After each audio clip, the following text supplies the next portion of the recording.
السلام علیکم دوستوں، میرا نام ہے حسیب شفقت اور آپ دیکھ رہے ہیں ہنسی ٹی وی۔ دوستوں، فرشتے اللہ تعالیٰ کی ایک ایسی نورانی مخلوق ہیں جنہیں اس کائنات کے آغاز سے بھی پہلے پیدا کیا گیا اور انسانوں کی تخلیق سے بھی، لیکن کتنا پہلے اس کے بارے میں کوئی اسلامی روایت موجود نہیں ہے۔ اللہ تعالیٰ کی اس نورانی مخلوق کے اندر 4 فرشتے اتنے مقرب ترین اور اعلیٰ ترین مقام و مرتبہ رکھتے ہیں کہ ان کے ذمہ کائنات کے سب سے بڑے بڑے کام ہیں جنہیں وہ بنا تھکے ہر لمحے سر انجام دے رہے ہیں۔ رتبے کے لحاظ سے سب سے عظیم فرشتے حضرت جبرائیل علیہ السلام، پھر حضرت میکائیل علیہ السلام، پھر اسرافیل علیہ السلام اور چوتھے نمبر پر حضرت عزرائیل علیہ السلام ہیں، اور ان چاروں فرشتوں کو فرشتوں میں سب سے پہلے پیدا کیا گیا۔ حضرت عزرائیل علیہ السلام یا ملک الموت، اللہ تعالیٰ نے انہیں انسانوں کی روح یعنی لوگوں کی جان نکالنے کی ذمہ داری سونپی ہے، جسے وہ خود بھی سر انجام دیتے ہیں، اور ان کے ماتحت کام کرنے والے نمائندے یا مددگار فرشتے بھی یہ روحیں قبض کر کے حضرت عزرائیل علیہ السلام کو پیش کرتے ہیں۔ فرشتوں کو اللہ تعالیٰ نے یہ صلاحیت دی ہے کہ وہ شکل بدل کر انسانی شکل میں انسانوں کے سامنے ظاہر ہو سکتے ہیں، اور کئی روایات کے اندر ملک الموت کا انسانی شکل کے اندر انبیاء کرام سے ملاقات کا ذکر بھی موجود ہے۔ حضرت ابراہیم علیہ السلام نے ایک بار جب انہیں ان کی اصلی شکل کے اندر دیکھا تو ان کا رنگ بالکل سیاہ تھا اور جسم آسمانوں سے بھی بلند، اور ان کے جسم نے آسمان میں موجود ہر چیز کو گھیرے ہوئے تھا۔ سفر معراج پر آپ صلی اللہ علیہ وآلہ وسلم نے ملک الموت کو ان کی اصلی صورت کے اندر دیکھا تو ان کے 4 منہ تھے۔ پوچھنے پر بتایا گیا کہ ان کا سامنے کا منہ نور کا بنا ہے جس سے وہ مومنین، صالحین اور نیک لوگوں کی روحیں قبض کرتے ہیں، جبکہ پیچھے کا منہ آگ کا بنا ہے جس سے وہ کفار اور مشرکین کی دردناک طریقے سے روح قبض کرتے ہیں۔ ان کا دایاں منہ غضب سے بنا ہے جس سے وہ گناہ گار ایمان والوں کی، جبکہ بایاں منہ قہر کا بنا ہے جس سے وہ منافقین کی روح قبض کرتے ہیں۔ جبکہ ان کی جسامت اتنی بڑی ہے کہ اگر ان کا ایک قدم مشرق میں ہو تو دوسرا مغرب میں ہوگا۔ ان کے بھی 4 پر ہیں لیکن وہ پرندوں جیسے نہیں ہیں، بلکہ صرف سمجھانے کی غرض سے بیان کیا گیا ہے۔ ان کے پاؤں زمین پر، جبکہ ان کا سر آسمانوں سے بھی اوپر بلند ہے جس کا انسانی عقل تصور بھی نہیں کر سکتی۔ انبیاء کرام اور نیک لوگوں کی روح کو قبض کرنے کے لیے یہ خود حاضر ہوتے ہیں، جبکہ عام لوگوں کی روح قبض کرنے کے لیے ان کے نمائندے یہ کام سر انجام دیتے ہیں۔ کائنات میں واحد ایک ایسی ہستی ہمارے پیارے آقا نبی کریم صلی اللہ علیہ وآلہ وسلم کی ہے جن کی روح کو قبض کرنے سے پہلے ملک الموت کو یہ حکم تھا کہ نہ تو میرے محبوب کی اجازت لیے بغیر ان کے گھر میں داخل ہونا اور نہ ہی ان کی اجازت کے بغیر ان کی روح قبض کرنا، بلکہ اگر وہ دنیا میں رہنا چاہیں تو رہنے دینا، ورنہ بتا دینا کہ اللہ تعالیٰ ان کی ملاقات کے شوق میں ہے۔ لہٰذا اجازت ملنے پر آپ صلی اللہ علیہ وآلہ وسلم کی روح کو قبض کیا گیا، ورنہ یہ اعزاز قیامت تک نہ کسی پیغمبر کو ملا اور نہ ہی کبھی ملے گا۔ حضرت موسیٰ علیہ السلام اللہ تعالیٰ کے لاڈلے اور جلیل القدر پیغمبر تھے۔ آپ کی روح قبض کرنے کے لیے جب حضرت عزرائیل علیہ السلام حاضر ہوئے اور اللہ کا حکم سنایا تو آپ نے جلال کے اندر آ کر انہیں ایک زوردار تماچا رسید کر دیا، اتنی زور کا کہ ان کی ایک آنکھ نکل گئی۔ ملک الموت نے اللہ تعالیٰ سے جا کر عرض کی کہ اے اللہ، آپ کے بندے نے میرے ساتھ یہ سلوک کیا ہے۔ اللہ تعالیٰ نے انہیں ان کی آنکھ واپس کر دی اور کہا کہ جا کر موسیٰ علیہ السلام سے کہو کہ ایک سرخ گائے کے بالوں پر ہاتھ پھیریں، ان کے ہاتھ کے نیچے جتنے بال آئیں گے اتنے سال ان کی عمر بڑھا دی جائے گی۔ جب ملک الموت نے واپس آ کر موسیٰ علیہ السلام کو یہ بتایا تو انہوں نے سوال کیا کہ اس کے بعد میرے ساتھ کیا ہوگا؟ ملک الموت نے جواب دیا کہ پھر کلو نفس ذائقۃ الموت، یعنی کہ اس کے بعد بھی آپ کو موت ہے۔ حضرت موسیٰ علیہ السلام نے فرمایا کہ پھر آج ہی میری روح قبض کر لو۔ یہ روایت صحیح مسلم اور صحیح بخاری دونوں کے اندر موجود ہے۔ حضرت سلیمان علیہ السلام کے دور کے اندر ایک شخص بڑے دربار کے اندر ظاہر ہوا اور معمول کے مطابق دربار لگا ہوا تھا، لیکن یہ شخص حضرت سلیمان علیہ السلام کے ایک وزیر کو بڑی عجیب و غریب اور حیرت بھری نظروں سے گھور رہا تھا۔ اس شخص کے دربار سے جانے کے بعد حضرت سلیمان علیہ السلام نے اس وزیر کو بتایا کہ وہ ملک الموت تھے۔ وہ وزیر ڈر گیا اور سوچنے لگا کہ شاید اس کی موت کا وقت قریب آ گیا ہے۔ اس نے حضرت سلیمان علیہ السلام سے کہا کہ ہوائیں آپ کے تابع ہیں، آپ انہیں حکم دے کہ مجھے ابھی ہندوستان کی سرزمین پر پہنچا دیں، جو کہ یہاں سے کئی دن کی مسافت پر ہے۔ سو حضرت سلیمان علیہ السلام نے ایسا ہی کیا۔ اگلے روز ملک الموت دربار کے اندر دوبارہ حاضر ہوئے۔ جب ان سے پوچھا گیا کہ آپ کہاں سے تشریف لا رہے ہیں اور میرے ایک وزیر کو کل آپ ایسے گھور کیوں رہے تھے، تو انہوں نے جواب دیا کہ مجھے اللہ کی طرف سے حکم ملا تھا کہ اس شخص کی ہندوستان کی سرزمین پر روح قبض کروں، جو کہ یہاں سے کئی دنوں کی مسافت پر ہے، لیکن یہ شخص تو آج یروشلم کی سرزمین پر آپ کے دربار میں موجود ہے، تو میں یہ سوچ رہا تھا کہ یہ شخص ہندوستان کی سرزمین پر کل تک کیسے پہنچے گا، لیکن ابھی میں اسی شخص کی روح قبض کر کے واپس آ رہا ہوں، جس سے یہ معلوم ہوتا ہے کہ کوئی بھی شخص دنیا کے کسی بھی کونے یا تہہ خانے کے اندر ہی موجود کیوں نہ ہو،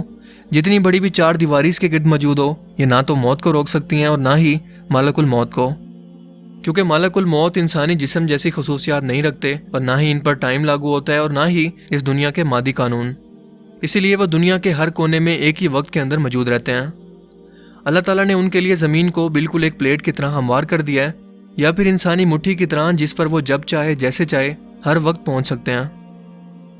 قیامت کے روز جب شیطان لوگوں کو جہنم تک پہنچا چکا ہوگا اور نیک لوگ جنت کے اندر داخل کیے جا رہے ہوں گے، تب شیطان سمجھ جائے گا کہ اس کی موت کا وقت بھی قریب آ چکا ہے اور اللہ تعالیٰ نے اسے قیامت تک کی جو زندگی دی تھی اس کا وقت اب ختم ہو گیا ہے۔ لہٰذا وہ ڈر کے مارے سمندر کے ایک حصے سے غوطہ لگا کر دوسرے حصے سے باہر نکلنے کی کوشش کرے گا تو وہاں ملک الموت پہلے سے موجود ہوں گے۔ اس کے بعد وہ پھر غوطہ لگائے گا اور تیسرے کونے سے نکلنے کی کوشش کرے گا، لیکن پھر سے وہاں پر ملک الموت پہلے سے کھڑے ہوں گے۔ یوں وہ ان سے کسی بھی طرح سے بچ نہیں پائے گا اور اس کی روح کو بھی حضرت اسرائیل علیہ السلام قبض کر لیں گے۔ ملک الموت کو ہی لوگوں کی روح قبض کرنے کی ذمہ داری آخر کیوں دی گئی؟ اس کے پیچھے ایک واقعہ موجود ہے۔ جب حضرت آدم علیہ السلام کی تخلیق کا وقت آیا تو اللہ تعالیٰ نے حضرت جبرائیل علیہ السلام کو زمین سے مٹی لانے کا حکم دیا۔ سو حضرت جبرائیل علیہ السلام زمین پر اس جگہ پر آئے جہاں پر آج کعبہ موجود ہے اور وہاں سے خاک اٹھا لی، لیکن زمین نے انہیں قسم دی کہ خدارا یہ خاک لے کر یہاں سے مت جاؤ، کیونکہ اس سے جو خلیفہ پیدا ہوگا اس کی اولاد بہت گناہ گار ہوگی، اس پر اللہ کا عذاب بھی نازل ہوگا، اور میں بھی اللہ تعالیٰ کی تخلیق ہوں اور جانتی ہوں کہ میں اس قدر عذاب کو برداشت نہیں کر سکتی۔ اس بات کو سن کر جبرائیل علیہ السلام وہ خاک لیے بغیر واپس آ گئے، جس کے بعد میکائیل علیہ السلام اور پھر اسرافیل علیہ السلام کو بھیجا گیا، لیکن وہ بھی اس خاک کو لیے بغیر واپس آ گئے۔ لیکن جب ملک الموت کو بھیجا گیا تو زمین نے ان سے وہی کہا جو اس سے پہلے 3 فرشتوں کو کہا، لیکن ملک الموت نے فرمایا کہ تم مجھے جس رب کی قسم دیتی ہے میں بھی اسی رب کے حکم سے آیا ہوں اور یہ خاک لے کر ہی جاؤں گا، لہٰذا انہوں نے ایسا ہی کیا۔ تب اللہ پاک نے فرمایا کہ اسرائیل تمہارا دل ان معاملات کے اندر بہت سخت ہے کہ تم کسی بھی شخص کے ماتم بنانے پر یا قسم دینے پر یا پھر کسی کو روتا دیکھ کر اپنا فیصلہ بالکل نہیں بدلو گے، لہٰذا اس خاک سے پیدا ہونے والی مخلوق کی روح کو قبض کرنے کا ذمہ میں تجھے دیتا ہوں۔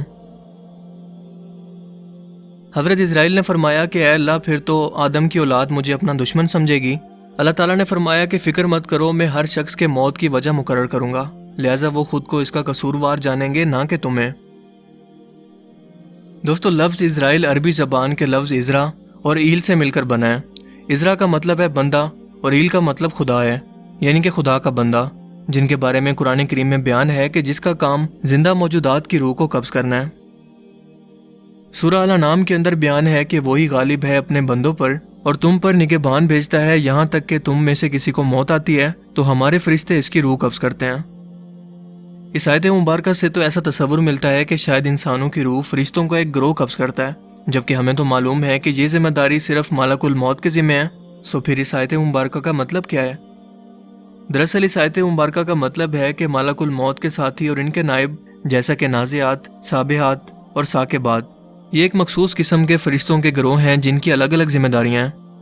مثال کے طور پر نازعات، سابحات اور سابقات ایک خاص قسم کی مخلوقات کی روح قبض کرتے ہیں، جبکہ ناشطات گروہ کا کام ہے کہ مومنوں کی روح کو آسانی سے اور مہربانی سے قبض کریں،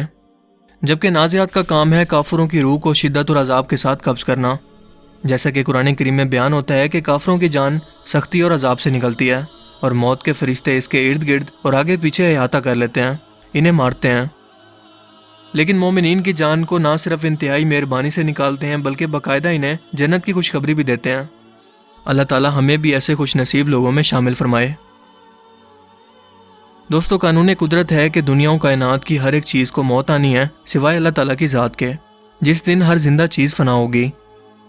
اس روز اللہ تعالیٰ 3 مرتبہ پوچھیں گے کہ ہے کوئی آج میری برابری کا؟ آج کے روز کس کی بادشاہت ہے؟ کون ہے آج کے روز دنیا و کائنات کا حکمران؟ میرے علاوہ اگر کوئی خدا ہے تو سامنے آئے۔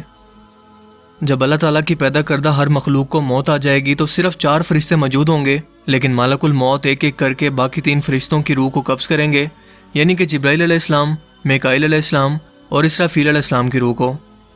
جس کے بعد آخر میں اللہ پاک ملک الموت سے فرمائیں گے کہ جب میں نے انسانوں کو تخلیق کیا تو ان کی موت کا نظام بھی مقرر کیا، جو کہ اب ختم ہو چکا ہے اور کائنات کی ہر چیز کو موت آ چکی ہے، لہٰذا اب تم بھی مر جاؤ۔ اور یوں ملک الموت کو یعنی موت کے فرشتے کو اللہ کے حکم سے موت آ جائے گی اور پوری کائنات میں صرف اللہ تعالیٰ کی ذات کا وجود اور نور باقی رہے گا، جس کے بعد ایک بار پھر سے ہر ایک مخلوق کو زندہ کیا جائے گا۔ دوستو اس دنیا کے اندر آپ کو ہر طرح کی سوچ کے انسان ملیں گے، کچھ تو خدا کے وجود کا انکار کرتے ہوں گے اور اس دنیا و کائنات کو اور ایون کے مذہب کو بھی انسانی وہم تصور کرتے ہیں، لیکن موت ایک ایسا قدرتی عمل ہے جس سے کوئی بھی شخص پوری دنیا کے اندر آپ کو انکار کرنے والا کبھی نہیں ملے گا۔ انسان نے جتنی بھی ترقی کر لی ہے، جتنی بھی ٹیکنالوجی بنا لی ہے، جتنی بھی ادویات بنا لی اور تجربات کر لیے، لیکن پھر بھی موت کا علاج نہیں ڈھونڈ سکا۔ موت کا علاج تو ڈھونڈنا دور کی بات، یہ کوئی ایسی دوا بھی نہیں بنا پایا جو اسے کچھ لمبے عرصے کے لیے اس کی مرضی کے مطابق مزید زندہ رکھ سکے، کیونکہ تمام طرح کے تجربات کے بعد اسے پتہ چلا کہ کلو نفس ذائقۃ الموت، یعنی کہ ہر زندہ چیز کو موت کا ذائقہ چکھنا ہے، جس کی مثال مائیکل جیکسن کی آپ کے سامنے موجود ہے۔ تو پھر سوال یہ ہے کہ اگر دنیا کا ہر انسان موت کو ایک اٹل حقیقت مانتا ہے اور یہ بھی کہ اس سے چھٹکارا کسی بھی طرح سے ممکن نہیں اور نہ ہی اس کے آنے کا کوئی وقت مقرر ہے، یعنی کہ یہ کسی بھی وقت اور کہیں بھی نازل ہو سکتی ہے، تو ہم آج اس کے لیے کتنی تیاری کر چکے ہیں؟ یہ سوال ہمیں خود سے کرنے کی ضرورت ہے۔ کیا سالوں کی پلاننگ جو ہم آج بیٹھ کر رہے ہیں، ہم کل کے دن یا اگلے لمحے کو بھی اپنی مرضی سے دیکھنے کی طاقت رکھتے ہیں؟ اگر نہیں تو پھر ہم نے موت کے لیے کیا تیاری کیا ہے؟ اللہ تعالیٰ ہمیں موت کی تیاری اور نیک عمل کرنے کی توفیق عطا فرمائے اور ہمیں موت کی سختیوں سے بچائے، آمین۔ مجھے امید ہے کہ آج کی اس ویڈیو سے آپ کو بہت کچھ نیا جاننے کو ملا ہوگا اور یہ ویڈیو آپ کو پسند آیا ہوگا۔ اگر یہ ویڈیو آپ کو اچھا لگا اور آپ مزید اس طرح کے انفارمیٹیو ویڈیوز دیکھنا چاہتے ہیں تو اس ویڈیو کو لائک کیجئے اور دوستوں کے ساتھ بھی اس انفارمیشن کو ضرور شیئر کریں۔ اب میں ملوں گا آپ سے ایک نئی انٹرسٹنگ ویڈیو میں، تب تک کے لیے اپنا بہت سا خیال رکھیے گا۔ Thanks for watching this video. اللہ حافظ۔